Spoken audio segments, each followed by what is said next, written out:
Magandang hapon, Pasigenyo. Ako si Kagawad Egay Angelo at kasalukuyang incumbent kagawad at tatakbo bilang isang independenteng kagawad para sa halalan ngayong taong na to. At ako ang may hawak ng Tourism, Culture and Arts Committee ng aming barangay at isang committee na napakaraming ginagawa at napakahirap na gawain. At isa sa mga project ng aming barangay para sa Tourism, Culture and Arts ay ang Araw ng Bagong Ilog at ang Senior Citizens Oktoberfest kung saan ako ang tagapangasiwa. Ayan. Kagawad, kumusta naman po ang naging filing ng sales? Naging okay naman, although medyo nagkaroon lang ng delay siguro dahil sa bugso ng mga magpa-file dahil 2 araw na antala. So, pero overall okay naman.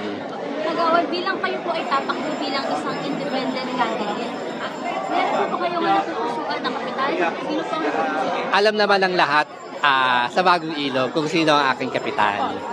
So, yon. Ayan.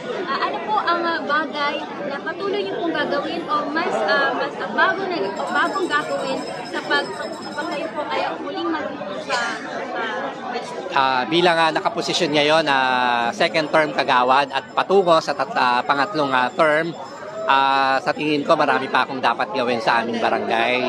Isa na ron ang muling maibalik ang Bagong Ilog Drum and Lyre dahil ito ay nawala at kasi sa history ng Drum and Lyre sa Pasig, kami ang kauna-unahang may Drum and Lyre.